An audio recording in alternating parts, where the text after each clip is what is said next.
Hello, everyone. We need to have a little talk about Gwyn ap Nuith.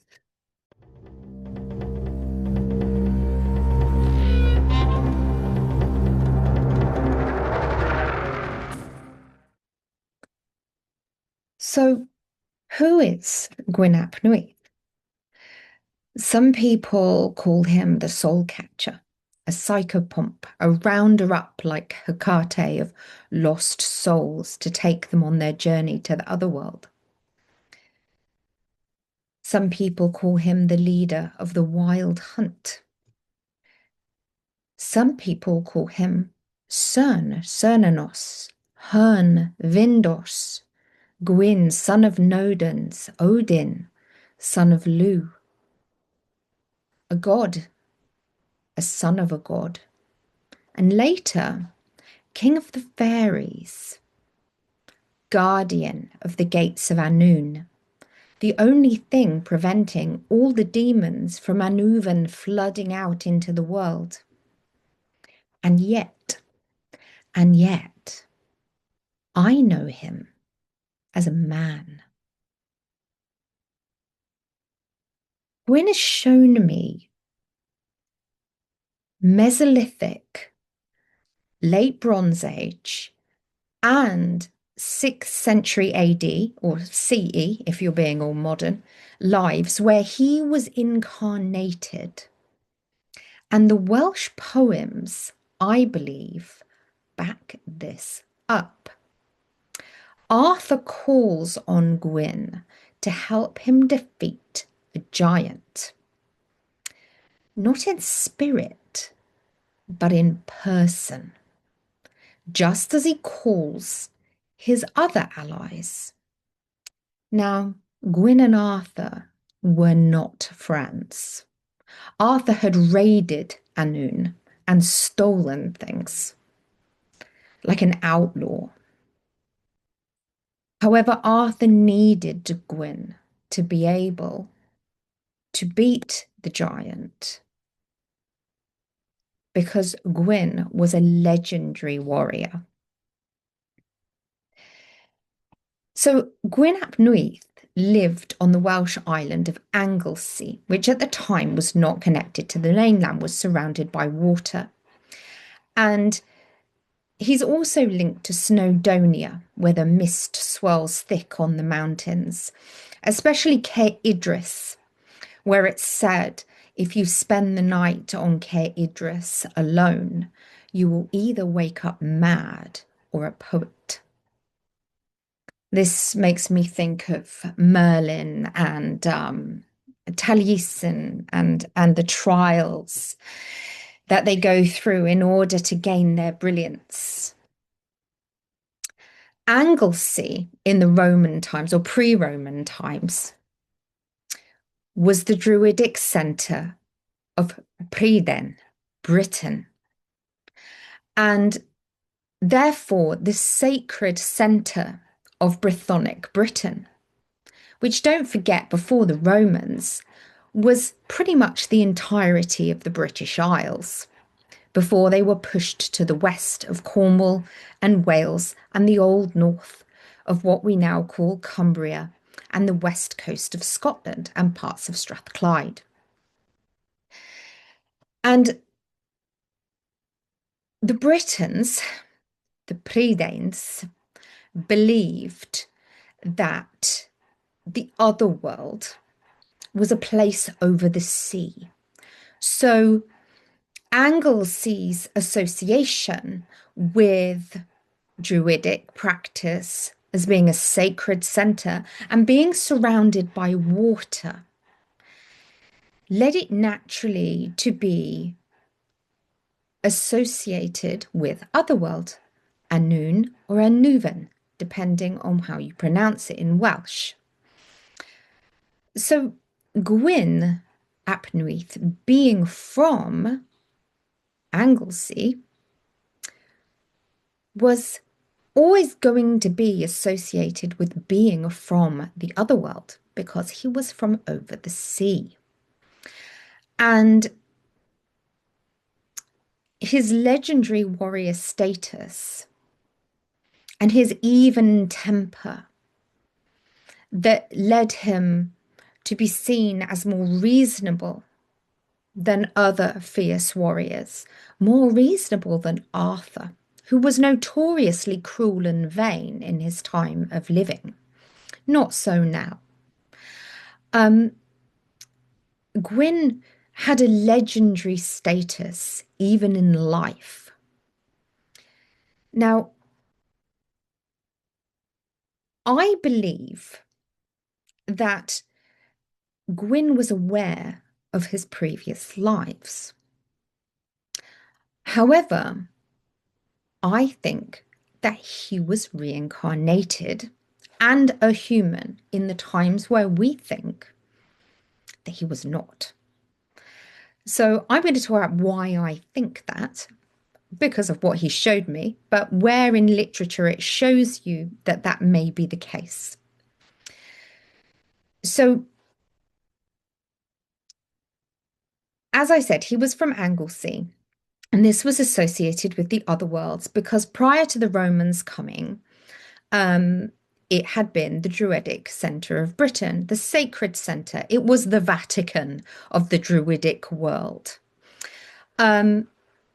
But even after the Romans left in about 400 AD or CE, if you're modern, the Druids must still have been practicing, despite being slaughtered in great numbers by the Romans in order to cut off our religious leaders effectively so that we would submit to Rome. However, in the Arthurian sagas and legends, Morgan le Fay, Morgana, Anna, as she was known in life, Arthur's sister, famously trained almost for the entire 18 years, as was customary for a druid, as a druidess. So they must have still been practicing, and that tradition must still have survived in order for her to have done that. And I've double checked by channeling, and indeed, she said she did do this. So, where do we get the information that leads us to think that Gwyn was a spirit figure at this time when he appears in two texts. He appears in the Mabinogion, and he also appears in the Black Book of Carmarthen. Now, one of those texts place him slightly older, and one of those texts place him in the 6th century AD. I believe he was incarnated in both. So, in the Black Book of Carmarthen, Gwyn ap Nuith is quoted in a poem which I will read you from my phone, which is called A Conversation of Gwyn ap Nuith, with Gwyn ap Nuith. And it is between him and another warrior who he meets, called Gwydno.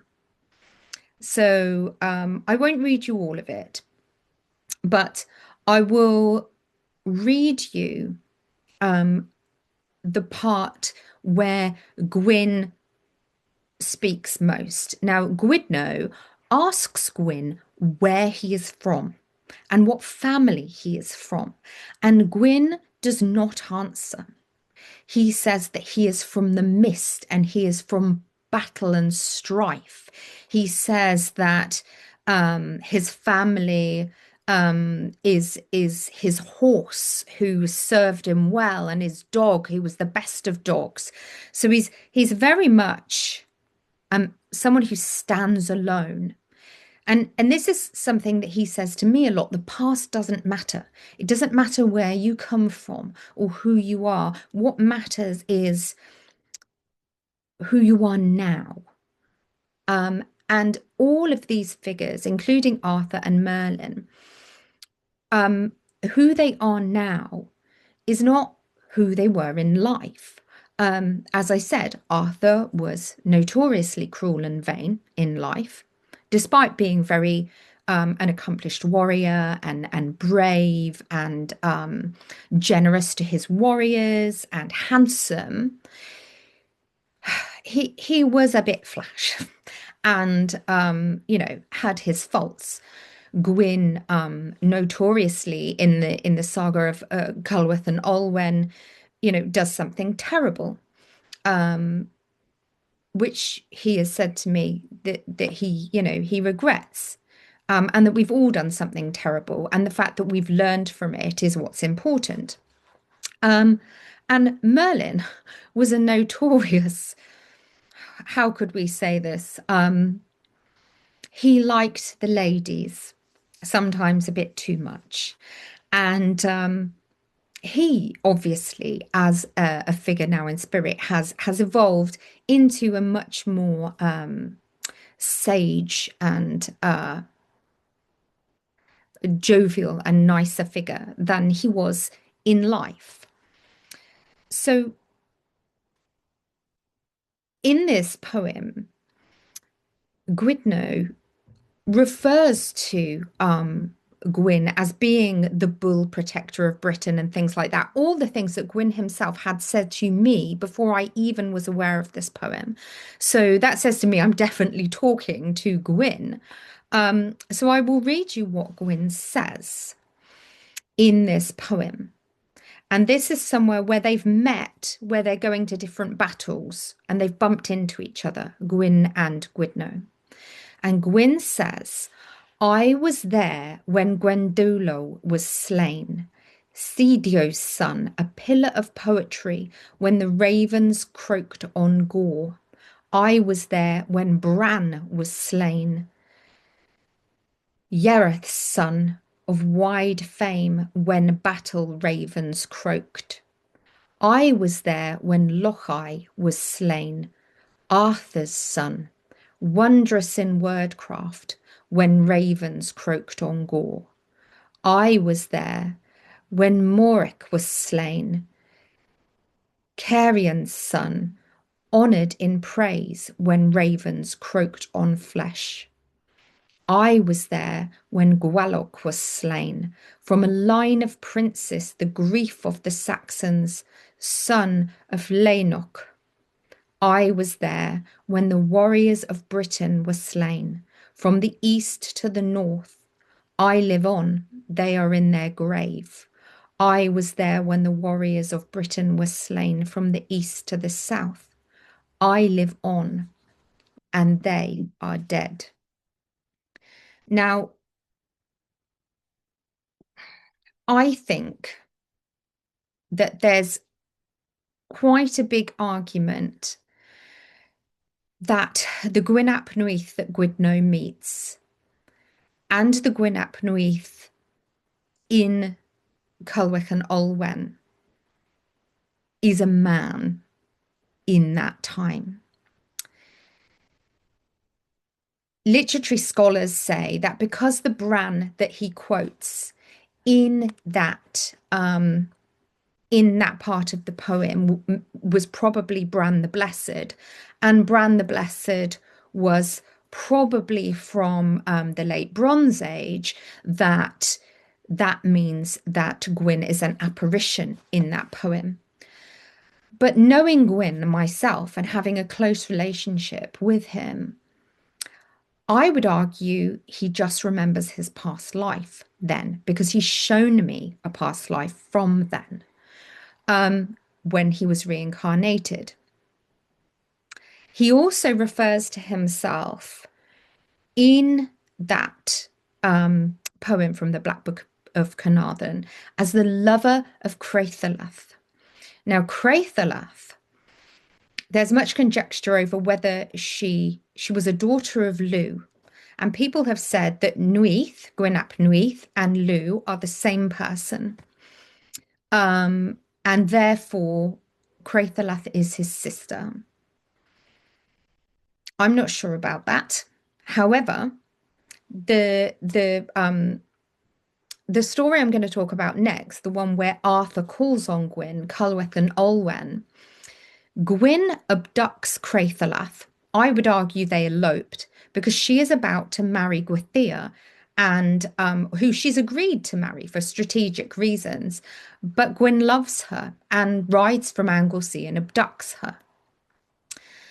How could he do this if he was a spirit? If he was a psychopomp? If he was a demigod? How can you abduct a person and take them to your castle and become their lover if you're not in body? This is one of my big arguments for the fact that Gwyn ap Nudd in Arthurian times in the 6th century was incarnated as a person. And also he has confirmed this to me himself. So I don't think that poem that we've just read that recounts a conversation between Gwydno and Gwyn ap Nudd is talking about a man meeting a psychopomp. I think this is two people bumping into each other, and Gwyn is talking from the place of deep trauma. This is not somebody who is riding out to catch souls. This is somebody with survivor's guilt. He says, I've seen the people of Prydain, the people of Britain, the warriors of Britain, from every compass point killed. He talks about the ravens choking on gore. He talks about the horror of seeing his friends, his comrades, people who were worth something to him. He talks about them being worthy of praise, of being brilliant wordsmiths. And yet, he says, they are dead and I live. To me, this is a warrior who is sick of it. This is somebody who's had an epiphany. This is somebody who has recognized the futility of the culture he lives in, of the battle culture he lives in. This is somebody who has survivor's guilt. Gwyn ap Nudd was not a psychopomp at the point he had that conversation with Gwydno. He was someone with PTSD and survivor's guilt. Now, I'm not saying he was never a psychopomp, and I'll get back to that in a bit later in the video. So then we move on to Culhwch and Olwen. Now, this is from the Mabinogion. And in Culhwch and Olwen, Gwyn is described as a lover, the lover of Crathalath. He elopes with her. He steals her from her fiancée Gwythia, and he takes her back to his castle and they become lovers. And Arthur is furious about, they're in the middle of a war where they need like allies, and he's furious that Gwyn has done this. And this to me is the act of somebody who genuinely loved Crathalath and put her love over the love of the leader of the host, the love of the battles that he had to fight. He prioritized the woman he loved. However, he is described in that as a fighter, a great warrior, a hero, the bull protector of Britain. When I have spoken to Gwyn about this time, he has told me that, quite a scandalous thing, he's told me that Galahad and Gawain, very specifically, definitely Gawain of the Green Knight fame of Arthurian legend, is not the son of Morgana and her husband King Lot, Gwyn ap Nuith told me that Sir Gawain is his son with Morgana. How would that be possible in the same time period if he was not a man? It would not be. You cannot father children if you are in spirit. So he also said that Galahad was potentially his son. So clearly, Gwyn ap Nuith was having an affair with Arthur's sister. Because Morgana had Gawain, Galahad, and Mordred. Mordred very famously killed King Arthur at the Battle of Camlan. But Gwyn was quite clear to me that Gawain was his son. Galahad, his paternity was a bit, could be either way. And Mordred was King Lot's son with Morgana. So to me, clearly, if he's telling me that, clearly he was incarnated in that lifetime. So, however, and you know, there was no love lost between Arthur and Gwyn. Arthur and Gwyn respected each other for their legendary prowess and whatnot, but Gwyn didn't really like Arthur because he thought he was unnecessarily cruel and vain and went into battle too hastily for over the slightest thing. And Arthur didn't like Gwyn because Gwyn had realized the futility of war. And that was fundamentally against their warrior poet culture, the whole of their culture. It was almost like Gwyn was having a midlife crisis. However, in Culhwch and Owen, Arthur needs Gwyn to defeat a giant. And no one can infiltrate the giant's castle. So Arthur gets a band of warriors together, but none of them can do what Gwyn ap Nuith does. None of them will be successful. So there is this, because Gwyn is from Annwn. And so there is this sense that even amongst all those legendary warriors, Gwyn had something else. He had a legendary, almost godlike status. However, he was a man. Now, in that story, Gwyn does something terrible. He kills one of their enemies and he cuts out his heart and he makes, I can't remember whether it's the man's son or the man's father, eat the heart at a feast. And Gwyn has said to me that that was the worst thing he ever did. In all the slaughter and all the things that he ever did in that lifetime where he was incarnated, that was the worst thing. It was like he lost his head. He like lost himself when he did that. And this was the conversation where he said, we've all done in one of our incarnations something terrible in one of our human lives. But again, the fact that he did that implies that he was incarnated.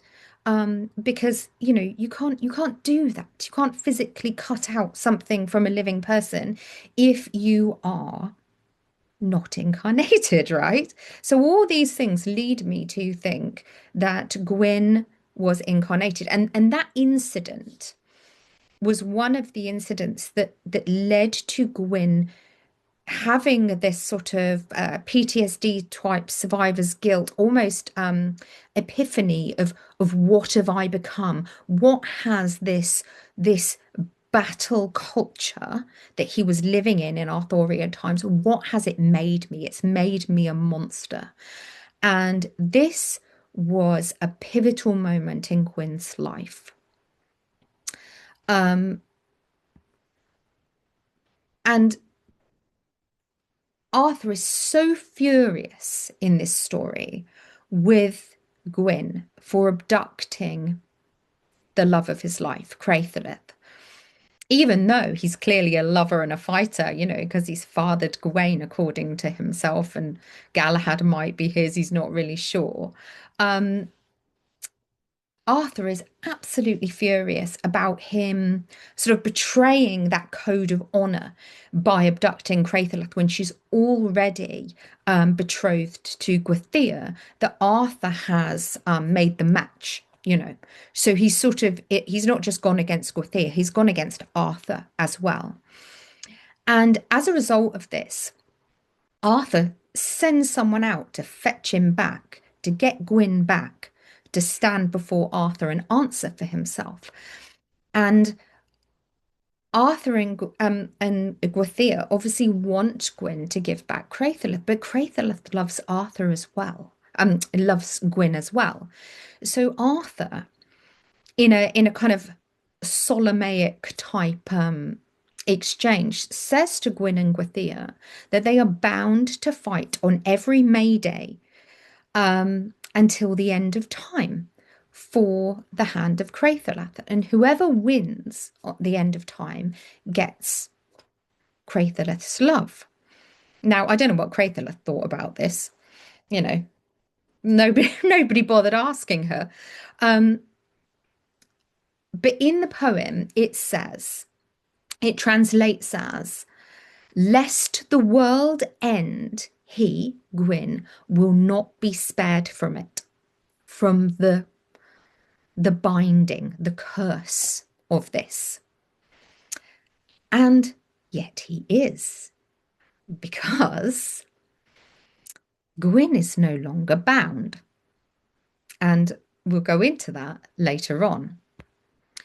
So to me, knowing him, working with him, and reading this poem and the other works that talk about Gwyn ap Nuith that have been passed down in Welsh oral traditions and then written down in the early medieval period, Gwyn ap Nuith is someone, to me, who had survivor's guilt, who was deeply traumatized by the things he had to do as the expectations of the culture that he lived in.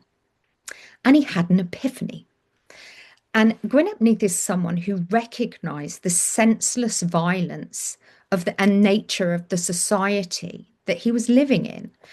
And so whilst we can deify Gwyn as king of the fairies and whatnot, because he spent the last 1500 years as a psychopomp after he died in that Arthurian lifetime, he's been fulfilling this role as a psychopomp, and also this role fighting Gwythyr, as laid down by Arthur. We mustn't forget how he ended up in that role and why this is someone who, Gwyn is someone who has had a moment of enlightenment. And this is my argument as to why I believe Gwyn ap Nuith is an ascended master. Now, before you all clutch your pearls and go, oh, no, how can a dark god like Gwyn ap Nuith be an ascended master? Well, let me tell you, my friends. Gwyn ap Nuith tells me that he chose to stay in the lower vibrational energy. Now, perhaps part of that was a result of the binding by Arthur that kept him bound to the earth when he passed away in that 6th century lifetime.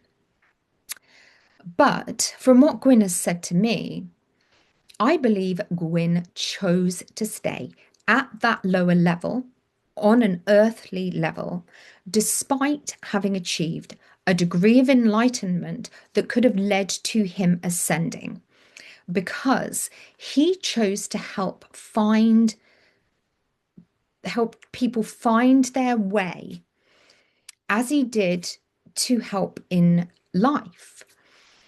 He wanted to help people who were stuck in the lower levels of violence and petty, senseless squabbles and anger that led to violence and killing each other for the sake of vanity and glory and spitefulness and revenge. He wanted to, to help people that were in the place that he was in before he had his epiphany. And so he chose to stay. And he made a point of saying to me that Arthur Pendragon, in his lifetime, in that incarnation in the 6th century, had been quick to temper and had a tendency to cruelty. He was foolish in their confidence, and he described him as quick to battle. Now, Gwyn is somebody who clearly has recognized the futility of war and who understood that perhaps at the end of his life understood that the senselessness of the killing that of the culture that he lived in and the vain lightness with which going to battle was taken and glorified in poetry and killing each other's communities was taken as glory in that culture. And he realized that that wasn't glorious at all. And he had almost like a religious conversion, although he didn't convert to Christianity, but he had this religious epiphany, you know, like someone would if they were finding God, that led to him being able to ascend. However, he chose to stay because he wanted to help more people make the journey that he had made. So part of this epiphany that he had was that he realized the value of the love because of his love of Crathalath.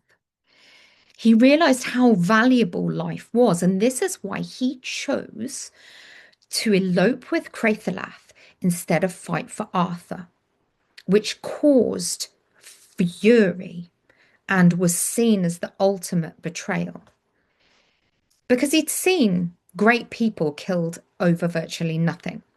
Now, if you want to get an idea of the sorrow at the level of the futility and loss, I would recommend reading a translation of a book called the Goddardin or the Gothardin. It's spelled Goddodin. There's a really good modern translation from the Welsh, and it's a really good example. Admittedly, it's a few hundred years later, about 300 years later from Gwyn's time, but it's still exactly the same culture. And it gives you a really good idea of how the stupidity and futility of the culture that Gwyn lived in at that time, of Arthurian culture, and the ridiculousness of some battles, and how the loss of the men was so dreadful and lamented. So basically, the Gothardin got drunk, stayed up half the night after having a row with another clan down in Yorkshire.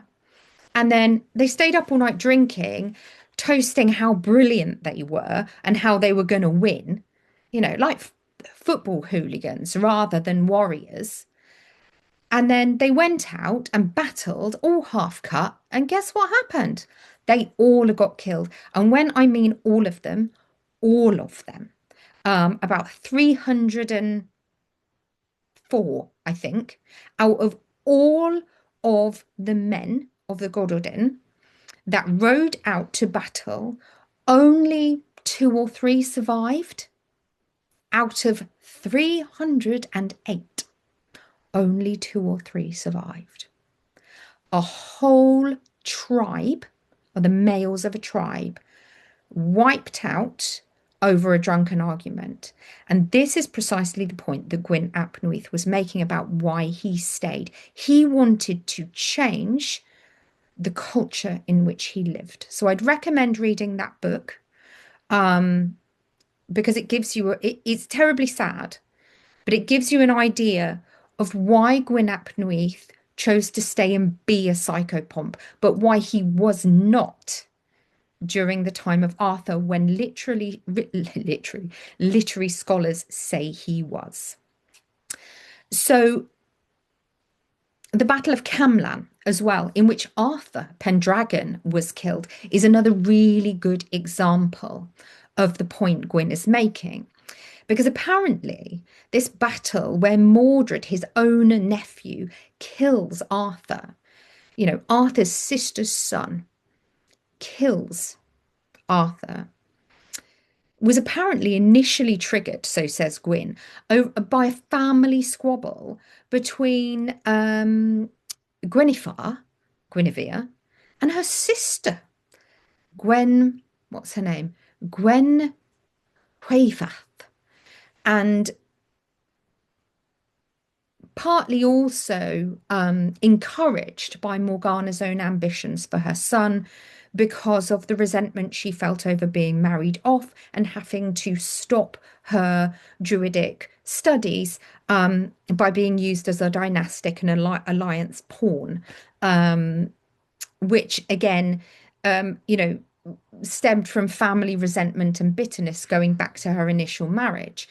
So this was a point Gwyn was making, is that there was just superficial nonsense going on that was causing the deaths of masses of really great people. If you read the Goddardin, you will see how they lament these people by listing their good traits, their skills, their creativity, their poetry, what honest and brave men they were. And, each one individually is like a obituary to each of the 306 or 304 warriors. I mean, it's absolutely heartbreaking.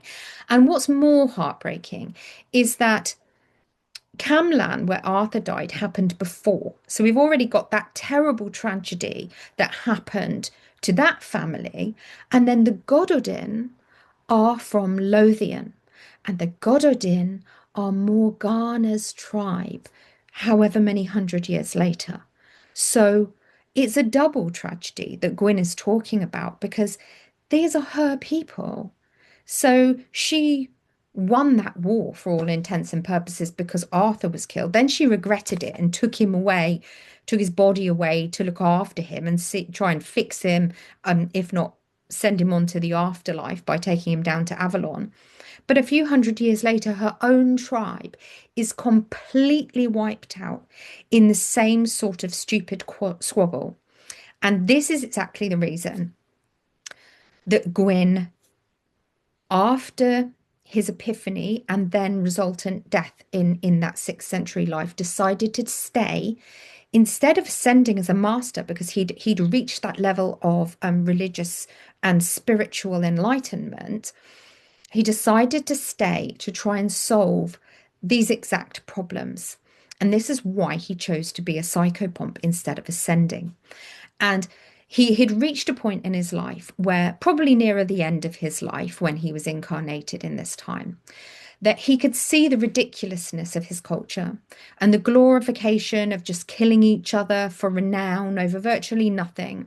And he had lost all these people that he described, and people he admired and people he served with and his friends and his family, and over petty squabbles and slights. And I think he really loved his family. He loved his brothers. He's talked to me about his brothers, Gwalog and Caradog. Um, he loved his dog. He loved his horse. He was a very loving person. He loved the people who were his family and his friends. Um, and he'd outlived his brothers. He'd seen his brothers die. One of them died in Salisbury when they were down on a diplomatic mission. One of them was killed in France when they were over there doing a similar thing, his brothers. Um, uh, he'd outlived his mother, he'd outlived his lover, Craithelith, and he understood that life was precious and it completely changed him. And so Gwyn ap Nuith had this awakening. But then he was bound by Arthur. He was cursed, really, to live out the rest of his to the end of time, um, battling Gwythyr. However, he is free. So how is that? Well, I would argue that we're at the end of the Yuga cycle and or a Yuga cycle. So we're at the end of the Kali Yuga in the Hindu tradition, in the Vedas, and we're at the start of another one. And we're in a 9 year, which is the end, and next year is a 1 year in numerology. So we're at the end and the beginning, the death and the rebirth. And you know, during those years in the wilderness, Gwyn wasn't just a psychopomp and leader of the wild hunt. You know, he was a chaperone for others on their journey while they were living, as happened to me. Um, so he said to me that he protected and helped those who were descended from families of the Old North in particular. And certainly that's what he said to me because, I can trace my family back to the Old North and others I've spoken to as well. Everyone I've spoken to who has worked with Gwyn ap Nuith can trace their family back to the Old North. And this really is really in keeping with how Gwyn lived in the 6th century as well. He absolutely loved his people. And you know, he's taken on that role while he's here and he was stuck. He's taken on this role of he may as well make as best of it he can, if you see what I mean. And I think people think he's a dark god because he appears dark sometimes as the dark man of the Tor, or, he appeared to me once as a dark man with antlers on his head and his eyes burning, only once. But I think that's how you manifest when you're stuck in the lower realms. Often lost souls appear as like a shadow figure instead of full manifestation. And I don't know whether it's because of his curse or because of his role in holding back the demons of Anun, or um, whether that's why he appeared dark, but I think it's to do with our vibrational frequency. We are dark. We are, look at what goes on in the world with the worst sorts of people. Um, and they're people he wants to reach. They're the people who need, you know, help, isn't it? What did Jesus say? Jesus said, when he was asked why he was having meals with the Pharisee, and he said something like, those that are healed are not in need of a doctor, but those that are sick are. And I think that's very much Gwyn's role that he chose to take on while he found himself stuck here on the lower levels. And he loved people, he loves people.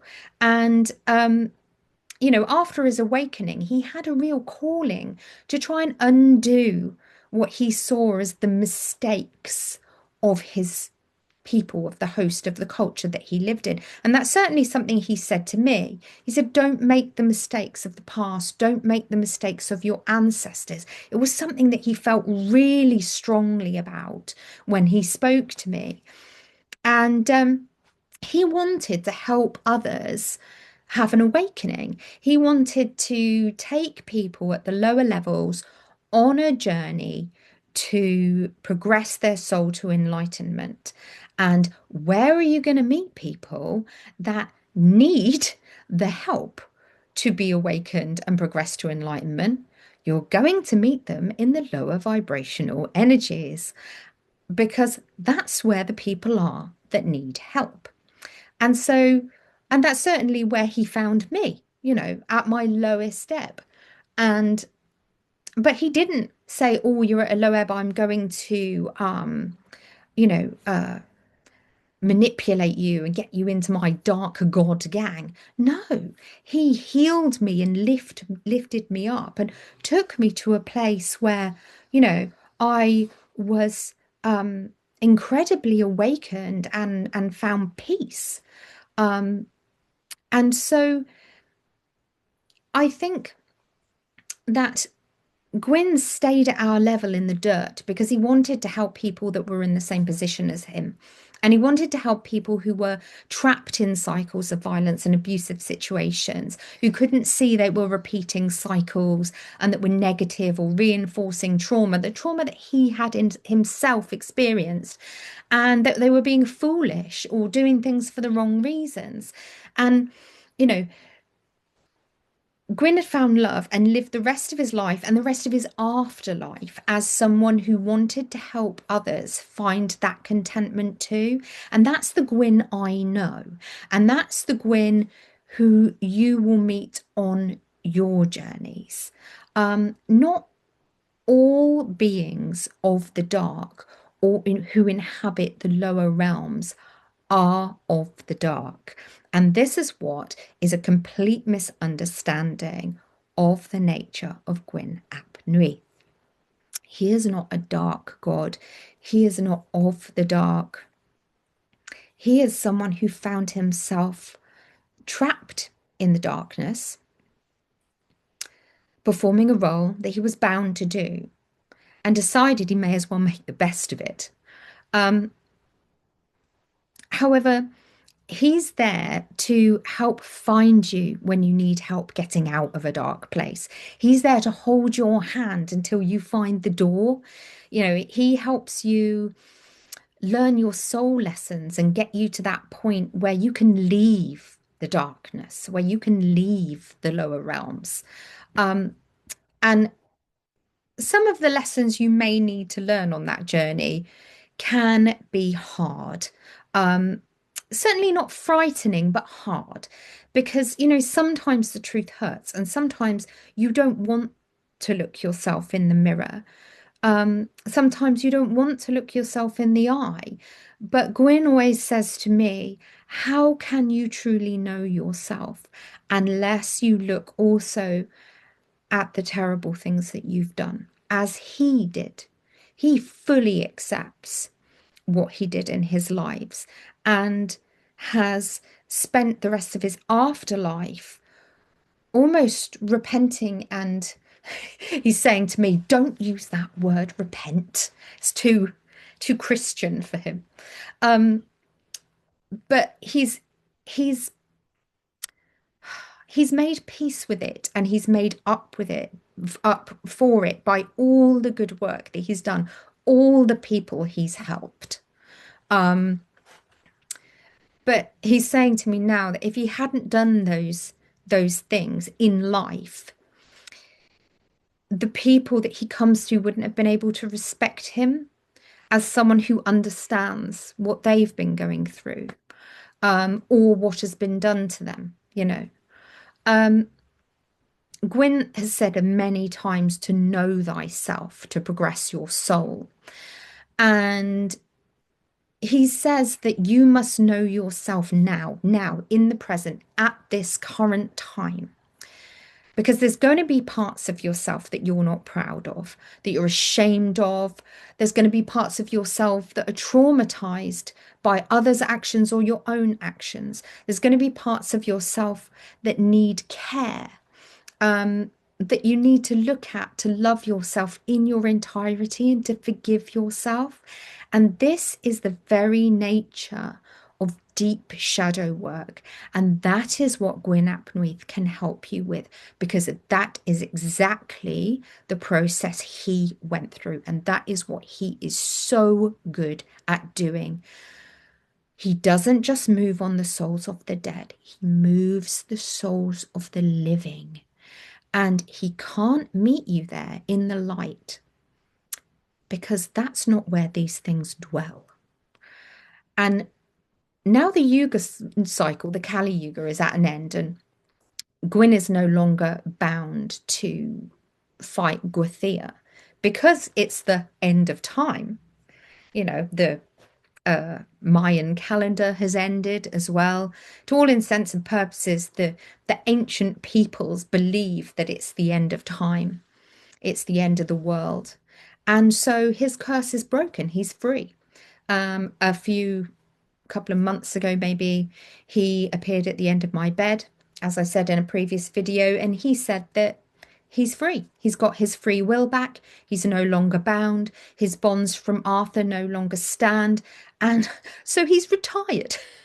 However, he's very clear that he's here to continue a consultancy capacity because he doesn't want to, he's laughing. He doesn't want to leave us at this time that we're living through now, because it is the end of a epoch and the beginning of another one, because it's probably one of the most, if not, he's saying, if not the most important time in the history of the earth. It's the history of the humans on the earth. He's choosing to stay still, bless him. He's choosing to stay to help. So it'd be interesting to see going forward the nature of how people's work with Gwyn ap Nuith continues.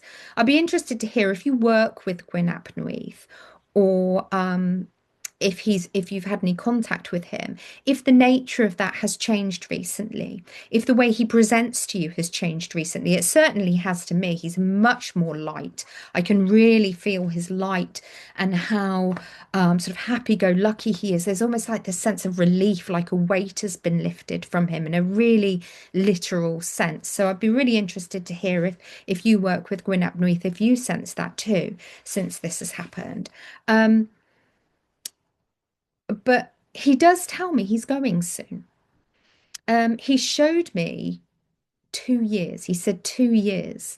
Now, I'm not sure he'll stick to that because, you know, knowing how attached to people and how much he loves people, I think those who are incarnated now, that he looks after, that he protects and he's helped, I think he'll stay to see them out till the end of their natural lives. But he says to me that he intends to stay the 2 years from now, see us through this really tumultuous period of change, and then ascend. Um, and he said he's going when he's satisfied that everybody he's been looking after is happy and they're all right, they're sorted. Um, whether this will be 2 years, this is what he's saying to me, 2 years. But I don't know. I don't know if he'll be able to do it when the time comes, because he's been here helping for a very, very long time. And he loves his people. So I don't know. I don't know what he'll do. That's his intention. So the clock is ticking, and he wants to go. He wants to go and take a rest. He's certainly earned it. He doesn't want to be doing this. He doesn't want to be a psychopomp for another 1500 years. He doesn't want to do it, and he doesn't have to do it now. He's able to leave this plane of existence now and go and work as an ascended master in the higher realms, as I think he will, just like Saint Germain and Jesus is a little bit different because he holds the Christ life, but other ascended masters, Buddha, people like that. Gwyn is going to be able to go and do that, which I think he's thoroughly earned. Um, but when he'll do it, I don't know. We'll see if in 2 years' time he can leave. Um, I certainly think he deserves it, and I wish him well on his next adventure.